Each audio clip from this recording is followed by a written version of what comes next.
Welcome back to my channel.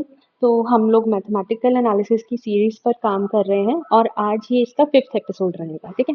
इससे पहले हम चार एपिसोड्स कवर कर चुके हैं जिसमें हमने बहुत सारी बेसिक डेफिनेशंस कवर किए हैं जो कि थ्रू आउट द सिलेबस हमें काम में चाहिए। तीन इंपॉर्टेंट टॉपिक्स कवर किए हैं। एक तो मैट्रिक्स स्पेसेस, दूसरा open sets in R raise to power n dimension का, तीसरा रहेगा हमारा चेन रूल का टॉपिक। ठीक है। और ये जो लास्ट के दो टॉपिक है ये किसका पार्ट है? डिफरेंशिएशन का पार्ट है। ठीक है। आज हम लोग पार्शियल डेरिवेटिव का टॉपिक स्टार्ट करने वाले हैं जो कि यस एक इम्पॉर्टेंट टॉपिक है खुद में पूरा का पूरा। ठीक है। इसमें हम लोग वही थ्योरम्स करेंगे जो एग्जाम में या तो पूछी गई हैं या फिर जिनके चांसेस हैं आ सकती हैं। ठीक है। हम लोग एक्स्ट्रा नहीं करेंगे। ओके। तो इस टॉपिक को एक तो इम्पोर्टेंट मार्क कर लो। दूसरा, आज का लेक्चर मत लगाना अगर पिछले लेक्चर्स नहीं देखे तो। ठीक है। और खास करके एपिसोड 4 अगर डिफरेंशिएशन का टॉपिक नहीं किया तो मत लगाना, क्योंकि मैं आपको दिखा दूं यहाँ पर, ये देख लो इस थ्योरम में डायरेक्ट डिफरेंशिएशन का रिजल्ट यूज हुआ है यहाँ पर भी। ठीक है। उसके बाद यहाँ पर भी हमने डायरेक्ट डिफरेंशिएशन किया है। मतलब मैं अब ज्यादा यहाँ पर टाइम नहीं लगाऊंगी इन चीजों को एक्सप्लेन करने में, क्योंकि ये बहुत सीधे सीधे से स्टेप्स हैं। ठीक है। तो मेरे को ये लेक्चर बेमतलब का लेंथी नहीं करना। आप पिछला लेक्चर देख कर आइए तो आपको बेटर समझ आएगा। अगर कहीं पे कोई डाउट आता है मुझे कमेंट कीजिए, मैं वो डाउट अपनी नेक्स्ट वीडियो लेने से पहले उसको क्लियर करूंगी। ठीक है। या आपको कमेंट में अगर हो सका तो मैं वहां पे क्लियर कर दूंगी। ओके। तो ये रही एक बात। दूसरा, मेरे चैनल को जल्दी से जाके पहले तो सब्सक्राइब कर दो। ठीक है। क्योंकि यहाँ तक पहुंचे हो तो मतलब अच्छा लगा है ना, पिछला कंटेंट कुछ यूजफुल लग रहा है, चाहे 5% 10% ही सही, कुछ तो लगा है ना, तभी ये वीडियो देख रहे हो। ठीक है। तो पहले तो जाओ सब्सक्राइब कर दो। ओके। फिर लाइक भी कर दो और मैक्सिमम शेयर भी कर देना। ठीक है। ताकि ज्यादा से ज्यादा स्टूडेंट्स तक मेरी वीडियोस पहुंच सके। ओके। तो सबसे पहले तो अब स्टार्ट करते हैं हम लोग हमारी पार्शियल डेरिवेटिव की डेफिनेशन से। ओके। हमें बोला गया है let E less than equals to R m. यही हम लोग डिफरेंशिएशन में बार बार पढ़ के आए हैं कि इसका e less than equals to R M ये क्या है। अब ये शॉर्ट में लिखने लगे हैं बट ये है कुछ नहीं कि जो ई है एक सेट है किसका, R raise to power n का, मतलब रियल नंबर्स का सेट जिसकी डायमेंशन कितनी है, एन। ठीक है। यही दिया हुआ है कि E be an open set और एफ हमें कोई फंक्शन दिया हुआ है जो कि ई से लेकर के आर एम तक है। इसका मतलब है कि हम लोगों ने इनपुट तो डाली है एन डायमेंशन की, लेकिन आउटपुट हमारी कौन सी आ रही है, एम डायमेंशन। ठीक है। तो हमें एफ को मैपिंग दे रखी है। ओके। फिर हम लोगों ने E1 E2 up to En और U1 U2 up to UM, ये हम लोगों ने स्टैंडर्ड बेसिस ली है किसकी, Rn और Rm की। अब बेसिस क्या होता है ये भी मैं अपने फर्स्ट या सेकंड लेक्चर में कवर कर चुकी हूँ सारा कुछ कि इसका मतलब क्या है। ठीक है। तो अब हमें क्या हुआ है, हमें एक दिया है एक ओपन सेट जो कि Rn को बिलोंग करता है, एक फंक्शन दिया है जो कि Rn से लेकर के Rm तक जा रहा है। हम लोगों ने दो बेसिस ली है Rn और Rm की। ठीक है। अब हमें ये दिखाना है कि जो पार्शियल डेरिवेटिव है ना fi का विद रेस्पेक्ट टू एक्स जे, वो इस तरीके से, ये इसकी डेफिनेशन रहेगी हमारे पार्शियल डेरिवेटिव की। ठीक है। तो मतलब क्या है, अगर हम लोग इसको एक्सपैंड करके देखते हैं, हमें बोला कि एफ आई का विद रिस्पेक्ट टू एक्स से जे करना है डेरिवेटिव हमें। ठीक है। इसका मतलब ये सो ऑन, समझ रहे हो? मतलब हमें f का जो भी फंक्शन दिया है हमें उसका with respect to x1 derivative करना है, f2 फंक्शन का with respect to x2 derivative करना है, एंड सो ऑन। ठीक है। तो हम लोगों जब इसको एक्सपैंड करेंगे तो ये कुछ इस तरीके का बनेगा। ठीक है। अब इसको दो तरीके हैं लिखने के, हमें जो पार्शियल डेरिवेटिव की डेफिनेशन है या तो हम इस तरीके से लिख सकते हैं या फिर हम लोग इस तरीके से लिख सकते हैं। ठीक है। और जो इसकी लिमिट होगी वो एग्जिस्ट करेगी, और यहाँ पे हम लोग लिमिट कौन सी ले रहे हैं, t approaches to zero. Okay. तो ये दोनों ही डेफिनेशन जरूरी है क्योंकि हम लोग अपनी थ्योरम्स में ये दोनों ही यूज करने वाले हैं। ओके। लेकिन अगर हम लोग पार्शियल डेरिवेटिव वैसे तो मतलब +1 +2 से ही कर रहे हैं, तो इसका मतलब तो आपको पता होगा। मे बी अगर सपोज अगर मेरे पास कोई फंक्शन दिया हो which is x cube y, अगर मैं बोलूँ कि इसका with respect to x partial derivative करो तो आप इसको इस तरीके से लिखेंगे, ये आपका आंसर है। अगर मैं बोलूँ इसी फंक्शन को with respect to y derivative करो, it will be x cube. मतलब जिसके विद रिस्पेक्ट टू बोला गया है ना, ठीक है, उसके अलावा जो कुछ भी है उसको कांस्टेंट ले लो। ठीक है। जैसे मैंने एक्स का बोला था तो मैंने वाई को एज ए कांस्टेंट ट्रीट किया और सिर्फ एक्स क्यूब का मैंने यहाँ पे डेरिवेटिव परफॉर्म किया। यहाँ पे मुझे वाई का बोला गया था तो मैंने एक्स क्यूब वाली टर्म को एज ए कांस्टेंट ट्रीट किया और वाई के विद रिस्पेक्ट टू डेरिवेटिव किया। ठीक है। आई होप इतना क्लियर होगा कि हमारे पास ये जो पार्शियल डेरिवेटिव है, इसकी एक तो स्टैंडर्ड डेविएशन क्या है और इसका मतलब क्या है, दोनों चीजें यहाँ पे क्लियर होंगी। ठीक है। अब हम मूव करते हैं हमारी पहली थ्योरम पे। ठीक है। अब यहाँ पे वही सेम चीज कि हम लोग लेट करके चल रहे हैं कि ई मेरे पास कोई ओपन सेट है जो कि किसको बिलोंग करता है, R raise to power n को। फिर मैंने एक फंक्शन लिया जो कि इसी ई से लेकर के आर एम तक जा रहा है, मतलब ये मैपिंग है, हम लोग इनपुट तो एन डायमेंशन का दे रहे हैं, आउटपुट हमारे पास एम डायमेंशन का आएगा। ठीक है। और ये हम जो मैपिंग है ये क्या है, ये डिफरेंशिएबल गिवन है किस पॉइंट पे, एक्स पॉइंट पे, और वो पॉइंट कहाँ से बिलोंग कर रहा है, ओपन सेट ई से। ठीक है। तो हमें ये प्रूव करके देना है कि जो पार्शियल डेरिवेटिव है ना वो एग्जिस्ट करेगा। ठीक है। और वो इस कंडीशन को सेटिस्फाई भी करेगा जिसमें जो जे की वैल्यू है 1 से लेकर के एन तक रहेगी। सबसे पहली चीज हमें ये दिखाना है कि जो पार्शियल डेरिवेटिव है वो एग्जिस्ट करता है, और यही हम लोगों ने ऊपर देखा कि इसकी डेफिनेशन होती है, तो हम लोगों ने ये भी प्रूव करके देना है कि ये भी पार्शियल डेरिवेटिव की ही डेफिनेशन है। ठीक है। तो अब हम सबसे पहले इसका प्रूफ देखते हैं। हमें ये भी बोला गया है कि ये जो दो है ना, ये दोनों की ही बेसिस है, स्टैंडर्ड बेसिस है किसकी, आर एन और आर एम की। ठीक है। आई होप स्टेटमेंट आपको क्लियर होगी कि हमारी स्टेटमेंट क्या है। नेक्स्ट, अब हम लोग इसका प्रूफ देखते हैं। तो हमें ये गिवन है कि जो एफ क्या है, डिफरेंशिएबल है किस पर, एक्स पे। ठीक है। तो यहाँ पे कुछ नहीं, हम लोगों ने डिफरेंशिएशन की डेफिनेशन अप्लाई की है। मैं एक बार दिखा देती हूँ, जिन्होंने मेरा लेक्चर नहीं लगाया है और जो नहीं लगाने का सोच रहे हैं, फिर भी मैं एक बार दिखाती हूँ कि मैं वहीं से डायरेक्ट रिजल्ट है ना वही यूज कर रही हूँ। यहाँ से ये रहा, यहाँ पे अंडर डिफरेंशिएशन की डेफिनेशन, ये मैंने रिजल्ट कल टीच किया था, तो वही मैंने अब डायरेक्टली इस थ्योरम में हम लोग यूज करने वाले हैं। ठीक है, हो गया। अब यहाँ पे क्या बोला गया है कि जो आर एच है ना वो इतना छोटा रिमाइंडर है कि अगर हमारा एच वो जीरो को अप्रोच करेगा ना, तो आर एच भी ऑटोमेटिकली कहाँ चला जाएगा, जीरो को अप्रोच कर जाएगा। ठीक है। तो यही चीज यहाँ दे रखी है। फिर अब हमने बोला कि अगर हम लोग ये लेकर के चलें कि हमने जे को फिक्स कर दिया, हमने जे को फिक्स कर दिया, तो अब मेरी सेम यही वाली वन इक्वेशन है जो वो किस तरीके से लिखी जाएगी, वो इस तरीके से लिखी जाएगी, जिसमें हम लोगों ने क्या चेंजेस किए, हमने एच की जगह पर हम लोगों ने टी आई जे सब्सटीट्यूट कर दिया। ठीक है। तो मैच कर लो, सब कुछ सेम है, एच की जगह पर बस हम लोगों ने ये वैल्यू डाल रखी है। ठीक है। उसी तरीके से जो हमारा लास्ट का रिमाइंडर दिया हुआ है ना, ये इतना छोटा है कि अगर आप इसको डिवाइड करोगे मॉड टी आई जे के साथ, तो ये क्या करेगा, जीरो को अप्रोच कर जाएगा। कब, जब ये वाली वैल्यू हमारी खुद जीरो की ओर जा रही है, मतलब जब हमारी लिमिट है वो टी को अप्रोच कर रही है, तब ये जो रिमाइंडर है ये भी कहाँ जाएगा, जीरो को अप्रोच करेगा। ओके। अब इसको छोड़ दो, ये जीरो की ओर चला गया सपोज। अब बाकी की टर्म पर आओ जरा, यहाँ पर अब दोनों साइड को ना टी से डिवाइड करो, लेफ्ट को भी राइट को भी, तो आपके पास ये इक्वेशन आएगी। इतना क्लियर है। ठीक है। अब हम लोग यहाँ तक पहुंच चुके हैं। ओके। अब यहाँ पर आने के बाद ये देखो, राइट हैंड साइड तो हम लोगों ने एज इट इज लिखी है। अब हमें ये चीज पता है कि जो एफ एक्स है वो किसको बिलोंग करता है, आर एम को बिलोंग करता है। क्यों, क्योंकि हम इनपुट डाल रहे हैं ओपन सेट ई की, लेकिन जो आउटपुट मेरे पास आएगा, यानी जो मैं पार्शियल डेरिवेटिव करके मेरा रिजल्ट आएगा, वो कहाँ से आना चाहिए, वो आर एम से आना चाहिए। ठीक है। तो मैं क्या कर सकती हूँ, इसको इसी तरीके से लिख सकती हूँ जो यहाँ पर गिवन है।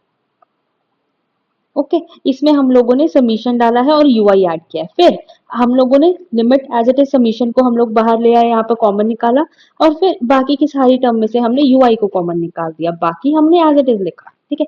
अब अगर आप ये देखोगे ना, ये वाला सारा पोर्शन यूआई को छोड़कर ये सारा का सारा पोर्शन है, ये आपका यही वाला बन रहा है। मतलब ये जो चीज है ये चीज बन रही है।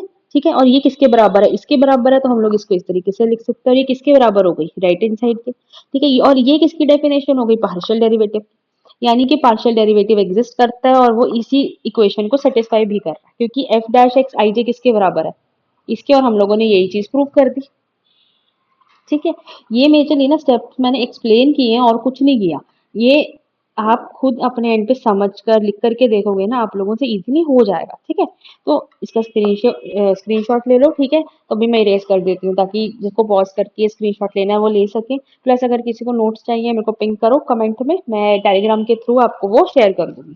ठीक है। फिर हमें बोला गया है कि करोलरी दे रखी है। करोलरी क्या बोलती है कि अगर हमारे पास कोई मैट्रिक्स दे रखी है, मैट्रिक्स गिवन है एफ वन डैश, जो कि आर एन से लेकर के आर एम तक हम लोगों ने एक मैपिंग डिफाइन कर दी है, और हमारी स्टैंडर्ड बेसिस वही दी हुई है आर एन और आर एम की, तो हमारा जो जकोबियन है ना वो इस तरीके से लिखा जाएगा। ठीक है, ये हमारी मैट्रिक्स है। ठीक है, हमको इसको इस तरीके से लिख करके दिखाना है। ठीक है, हम लोग इसको लिख सकते हैं। फिर हमारे पास दूसरी एक और ऑलरेडी दी हुई है कि अगर हम सॉरी अगर हमारा एच है ना वो आर एन को बिलोंग करता है और ये कोई एच क्या है, एच मेरा एक वेक्टर है। ठीक है, तब मेरा जो एफ डैश एक्स है, ठीक है, वो सॉरी एफ डैश एक्स है ना, मैं उसको इस तरीके से लिख सकती हूँ। फिर मैंने क्या किया, समीशन को बाहर ले लिया, बाकी सबको आपस में इकट्ठा कर दिया। क्यों? क्योंकि जो मेरा एफ डैश एक्स है वो क्या है, वो एक लीनियर ट्रांसफॉर्मेशन है, तो मैंने लीनियर ट्रांसफॉर्मेशन की डेफिनेशन यहाँ पे अप्लाई की। ठीक है, उसके बाद यहाँ पे पहुंचे हम लोग। देन हम लोगों ने इसको रीअरेंज किया। रीअरेंज करने के बाद क्योंकि हम लोग एच जे को अंदर ले आए, ठीक है, तो ये अब कहाँ से बन गया, हमारी डेफिनेशन बनी पार्शियल की। डन। फिर हमारे पास एक डेफिनेशन थी ग्रेडियंट की, इसको याद रखना है कि ग्रेडियंट क्या होता है। ओके, उसके बाद we are done with this. उसके बाद हम लोग इस थ्योरम को स्किप कर दो, ये हमारे लिए इंपॉर्टेंट नहीं है। इसका जो रिजल्ट है ना ये वाला, ये हम लोग आगे यूज करेंगे। ठीक है, यहाँ पर इस थ्योरम में हम लोग डायरेक्ट इसको देखते हैं। ओके, और एक चीज हमें और दी हुई है कि हमारा जो डायरेक्शनल डेरिवेटिव ऑफ एफ है ना, डायरेक्शनल डेरिवेटिव को हम लोग इस तरीके से डिनोट करते हैं। ठीक है, तो हमारा जो डायरेक्शनल डेरिवेटिव एफ है किस पे, एक्स के ऊपर, in the direction of unit vector is denoted by, मतलब हमारा जो डायरेक्शनल डेरिवेटिव है एक्स पॉइंट के ऊपर, ठीक है, अगर वो यूनिट वेक्टर की डायरेक्शन में है ना तो हम लोग उसको इस तरीके से डिनोट करेंगे। ठीक है, सिंपल, ये होगा हमारा। अब हम लोग हमारी थ्योरम पे चलते हैं, which is directional derivative in the direction of unit vector represent partial derivative. कहते हैं कि जो डायरेक्शनल डेरिवेटिव है जो यूनिट वेक्टर की डायरेक्शन में जा रहा है ना, उसका जो पार्शियल डेरिवेटिव है वो इस तरीके से आएगा, हमें ये प्रूव करके देना है। ठीक है, तो हमने अब क्या किया, सबसे पहले तो यही दो एज इट इज रिजल्ट यहाँ लिखा विच इज जीटी, और इसी का डेरिवेटिव इसका पार्शियल डेरिवेटिव किया which is g dash t. ठीक है, इसका पार्शियल डेरिवेटिव करने के लिए हमने क्या किया, सबसे पहले जैसे सपोज मैं एग्जांपल ले रही हूँ, मेरे पास कोई साइन का फंक्शन है विच इज दिस, ये जी। ठीक है, फिर मैंने बोला कि यार इसका with respect to x derivative करो। तो सबसे पहले तो जो ये है इसका डेरिवेटिव करो। देन तो हमारा इसका डेरिवेटिव आएगा विच इज कॉस एक्स का स्क्वायर, फिर अंदर वाले का करोगे विच इज 2x। सिमिलरली वही किया हुआ, सबसे पहले बाहर वाले का डेरिवेटिव किया तो इसके आगे डेल्टा आ गया। फिर पहले तो देखो मैंने जब किया तो मैंने अंदर वाला एज इट इज रखा था ना एक बार के लिए, तो वही चीज रखी है, फिर अंदर वाले का डेरिवेटिव कर दिया। डन। तो फिर हम लोगों ने डिफाइन किया कि जो मेरे पास गामा टी है ना उसकी वैल्यू हम लोग एक्स प्लस टी यू ले लेते हैं। हो गया, इसका derivative with respect to t करोगे तो हमारे पास यही वैल्यू बचेगी सिर्फ। इतना हो गया। अब नेक्स्ट मूव करते हैं। ठीक है, इतना हो गया। इसके बाद हम लोगों ने देखा इसका पार्शियल डेरिवेटिव किया तो ये चीज आ गई। तो अब जो जीटी है मेरे पास, जीटी मैंने ये ले रखा था। ठीक है, अब यहाँ पे गामा टी की वैल्यू हम लोगों ने ये सपोज की है तो यहाँ पे सब्सटीट्यूट करो। सिमिलरली जो हम लोगों ने जी डैश टी लिया है इसमें भी हम लोग हमारे गामा टी की वैल्यू को सब्सटीट्यूट करेंगे, फिर गामा डैश टी की वैल्यू को सब्सटीट्यूट करेंगे। करने के बाद हमारे पास हम लोग यहाँ पहुंच गए। ठीक है, तो अगर हमारा टी अब जीरो हो जाए, टी अगर जीरो हो जाता है तो हमारा ये वाली वैल्यू यहाँ पर जीरो आएगा, ये एज इज, और ये भी जीरो हो गया ना, तो ये चीज बची मेरे पास। ठीक है, ऑल्सो जी डैश ओ है। ठीक है, ये अब ये इसको मार्क कर लो, ये वन दे रखा है ऑलरेडी। ठीक है, ये यहाँ तक रुक जाओगे। अब जो डी जी डैश ओ है ना उसको हम लोग इस तरीके से भी लिख सकते हैं। अब जो जी टी है मेरा वो किसके बराबर था, हम लोगों ने लिया था कि वो इसके बराबर है F x plus T U के। इसको यहाँ पे सब्सटीट्यूट करो। जी जीरो किसके बराबर आया था, जी जीरो हमारा कहाँ गया था, हाँ, मतलब मेरे पास अगर सपोज करो जी टी दे रखा है, टी की जगह पे मैं जीरो पुट कर रही हूँ तो ये वाली वैल्यू मेरी जीरो हो रही है। तो मेरे पास अल्टीमेटली पीछे क्या बच रहा है, एफ एक्स बच रहा है, नीचे टी था डिनोमिनेटर में, वी आर गुड। इतना हो गया। अब हमारे पास अगर हम लोग इसको सॉल्व करते हैं तो मेरे पास जो जी डैश जीरो है वो किसके बराबर आ रहा है, मतलब ये किसकी डेफिनेशन है, ये पार्शियल डेरिवेटिव की डेफिनेशन है विद रिस्पेक्ट टू किसके, टी के। ठीक है, तो अब इट मीन्स मेरे पास ये दूसरा नंबर आ गया। जी डैश जीरो की एक वैल्यू ये है, अब जी डैश जीरो की ही दूसरी वैल्यू ये है। इट मीन्स यहाँ पे गलती है, एक तो सबसे पहले इसको यू बनाओ। हाँ ठीक है, क्योंकि मैं वही बोल रही हूँ, एक्स के विद रिस्पेक्ट टू डेरिवेटिव नहीं हो रहा था हमारा, ये यू के विद रिस्पेक्ट हो रहा है। तो इट मीन्स हमारे पास अब दो वैल्यूज आ गई सेम चीज की। अब इन ये वैल्यू और ये दोनों सेम आ रही है तो ये आपस में इक्वेट कर दो फ्रॉम वन एंड टू, तो हमारे पास ये चीज आ गई। ये और ये वाले आपस में इक्वल है और यही तो हमें यहाँ पे प्रूव करके देना था। डन। तो हमारे पास ये वाली थ्योरम भी कंप्लीट होती है। और अब इसके बाद हमारे पास एक और थ्योरम है नीचे, एक मिनट,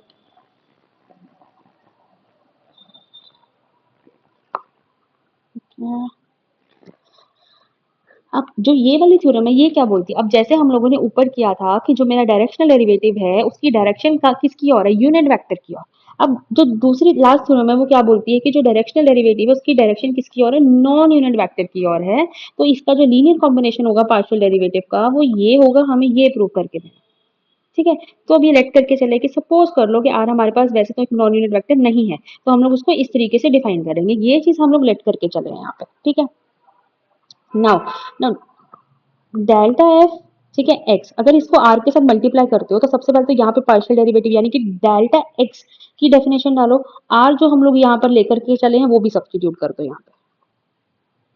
ठीक है, इसको सॉल्व करने के बाद आपके पास ये चीज बचेगी। इसको एक्सपैंड करो, आई की वैल्यूज डालोगे और एक्सपैंड करने के बाद ये चीज बच। ठीक है, तो अब डेल्टा एफ एक्स रिप्रेजेंट क्या कर रहा है, लीनियर कॉम्बिनेशन किसका, पार्शियल डेरिवेटिव का। जब आपने इसको ओपन किया तो आप यही बोलोगे कि ये लीनियर कॉम्बिनेशन है। हम लोग लीनियर कॉम्बिनेशन की डेफिनेशन कर चुके हैं ऑलरेडी पार्ट वन में, मैं यहाँ पे ज्यादा एक्सप्लेन नहीं करूंगी। लीनियर कॉम्बिनेशन क्या बोलता है कि कुछ एलिमेंट्स आपने हमारे वेक्टर स्पेस से लिया, कुछ एलिमेंट्स आपने फील्ड का लिया, उन दोनों को आप एक कॉम्पोजिशन में डाल के प्लस की फॉर्म में लिख सकते हो, यानी कि इस फॉर्म में लिख सकते हो, तो वो हमारा लीनियर कॉम्बिनेशन कहलाएगा। अब यहाँ पर हमारा लीनियर कॉम्बिनेशन किस चीज का कहलाया जा रहा है, पार्शियल डेरिवेटिव का। और यही हमने प्रूव करके देना था कि जो हमारा एक फंक्शन है जो कि आर एन से आर एन की ओर जा रहा है, ई क्या है, आर एन का कोई सबसेट ओपन सेट है। ठीक है, तो ये हमारा जो फंक्शन है वो इसको सेटिस्फाई करेगा, जो कि यस वो कर रहा है। हम लोग एन से चले थे। ठीक है, अब हमारे पास ये देखो, ये हमारी आउटपुट बन रही है लीनियर कॉम्बिनेशन की। ठीक है, यही हमें प्रूफ करके देना था। तो हमारा पार्शियल डेरिवेटिव का जो टॉपिक है वो भी यहाँ पर अब क्या होता है, कंप्लीट होता है। गाइस बाकी तो देखो चीजें पता क्या है, चीजें इतनी टफ नहीं है जितना हमें लगता है। मेजरली तो होता है कि बस कुछ छोटा छोटा कुछ एक्सप्लेन किया मैंने एक हेल्पिंग हैंड की तरह। मेजर रोल तो आप ही का है, क्योंकि आपको ही उसको प्रैक्टिस करना है, लिखकर ट्राई करना है। किसी स्टेप में अगर अटकते हो तो मुझे बस पिक्चर लगा दो या मेरे को बता दो कि हम लोग इस पॉइंट पे अटक गए हैं आकांक्षा। तो फिर मैं उस पॉइंट को एक्चुअली देखूंगी ज्यादा डेप्थ के साथ और आपको उसको बताऊंगी कि हाँ भाई कैसा है। ठीक है, तो इसलिए आप लोग प्लीज जो मैं समझा रही हूँ ना उन चीजों को थोड़ा गौर कीजिए, कुछ लिख करके थोड़ा प्रैक्टिस कर लो। आप कोई दूसरी बुक फॉलो कर रहे हो, ठीक है, तो उसमें भी कुछ ना कुछ इसके जैसा मिलता जुलता होगा, बट अगर आप लोग स्पेक्ट्रम फॉलो कर रहे हो तो डेफिनेटली फिर आप लोग ये बुक लेकर के उसमें आप देख सकते हो कि जो जो चीजें मैं पढ़ा रही हूँ, क्या आप उसको कोरिलेट कर पा रहे हो आपस में, क्या वो चीजें आपको समझ में आ रही हैं। ठीक है, अगर जरूरत पड़ेगी गए तो डेफिनेटली मैं दोबारा से भी एक्सप्लेन करूंगी। ठीक है, बट हाँ प्लीज मेरे को बताना ज़रूर अगर अटक रहे हो कहीं पे। ठीक है, तो hope to see you guys soon. हमारा एक और इम्पोर्टेंट टॉपिक खत्म हो गया है। इसके बाद हमारा जो टॉपिक है बुक के हिसाब से वो है कन्वेक्स ओपन सेट। ठीक है, बट आई डोंट नो अभी हम लोग ये स्टडी करेंगे कि नहीं करेंगे, क्योंकि हमारे सिलेबस में ये टॉपिक मेंशन नहीं है। But still I will look into book. मैंने अभी नहीं देखा है कि इस टॉपिक के अंदर कौन कौन से टॉपिक्स आ रहे हैं।